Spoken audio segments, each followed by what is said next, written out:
सभी सम्मानित देशवासियों को मेरा सादर नमोबुद्ध है। जय भीम, जय कबीर, जय फूले, जय साहू, जय पेरियर, जय भारत, जय संविधान। साथियों, मैं आरपी मौर्य, चीफ राष्ट्रीय अध्यक्ष मंडल भारतीय राष्ट्रीय पार्टी, आज आपके समक्ष बहुत ही इंपॉर्टेंट विषय बिंदु को लेकर के हम उपस्थित हैं। साथियों, आज हमारा देश बहुत ही दयनीय स्थिति से गुजर रहा है। पुराने समय में जैसे अंग्रेज आए हुए थे और उन्होंने देश को धीरे धीरे खोखला करते हुए और हमारे देश की आम आवाम को मीठा जहर पिलाते हुए पूरे देश को कब्जा कर लिया और लूटा, जितना बेच सके उतना बेचे। ठीक ऐसे ही आज के वर्तमान समय में हमारे देश में काले अंग्रेजों का बोलबाला हो चुका है। साथियों, बहुत सारी बातें हैं, लेकिन मेन मुद्दे पर हमारा ये कहना है कि अभी हाल में ही भारत देश के यशस्वी प्रधानमंत्री मिस्टर नरेंद्र मोदी जी ने आपके लोकसभा का जो स्पीकर होता है, अध्यक्ष होता है, उसके बगल में सिंगोल स्थापित किया है, घोषणा किया है कि यह सिंगोल शौर्य, न्याय, एकता, अधिकार, सम्मान का प्रतीक है। प्यारे देशवासियों, इस षड्यंत्र भरी एक्टिविटी को आपको समझना होगा। नरेंद्र मोदी का जो धर्म है वह उस धर्म से भटक चुके हैं। नरेंद्र मोदी एज ए प्रधानमंत्री के तौर पे उनका जो धर्म है वो भारतीय संविधान की रक्षा करना, उसको मानना, आत्मसात करना और अपनी सभी जिम्मेदारी से निर्वहन करना।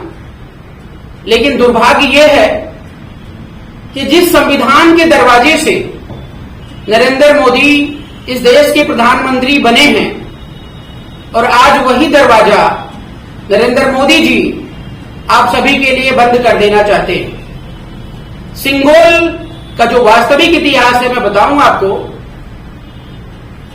प्राचीन समय में राजतंत्र व्यवस्था थी और उस राजतंत्र व्यवस्था में राजा सर्वोपरि होता था। जनता के लिए वह प्रियदर्शी होगा या क्रूर होगा, यह उनके भाग्य पर निर्भर करता था। जैसे सम्राट अशोक महान हुए, वे प्रियदर्शी हुए और उन्होंने जनता के दिलों पर राज किया। ऐसे ही कई राजा और हुए हैं जो बहुत ही क्रूर, निर्दयी और निरंकुश रहे हैं और उन्होंने जनता का शोषण किया है, जनता का खून पिया है और उनका उद्देश्य होता है कि जनता जितनी कमजोर होगी उतना ही बढ़िया शासन व्यवस्था चलेगी। ठीक इसी सिद्धांत पे नरेंद्र मोदी इस देश को एक संप्रदाय को सौंपना चाहते हैं।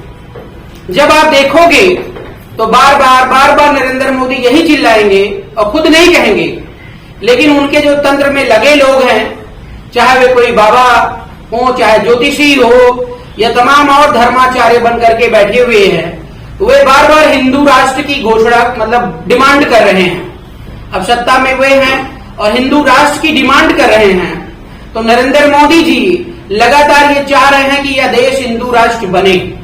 लेकिन भारतीय संविधान इतना मजबूत है कि उसका वो दरवाजा तोड़ नहीं पा रहे हैं। साथियों, हिंदू राष्ट्र कोई राष्ट्र नहीं होता है। सबसे पहले तो हिंदू एक संप्रदाय है और उसी संप्रदाय में वर्ण व्यवस्था भी है, ब्राह्मण, क्षत्रिय, वैश्य और शूद्र, और जिसमें ब्राह्मणों का जो राज है, ब्राह्मणों का जो तंत्र है, जो शोषणकारी व्यवस्था है, उसी को नरेंद्र मोदी बार बार हिंदू धर्म कहकर जो है पूरे देश को गुमराह कर रहे हैं।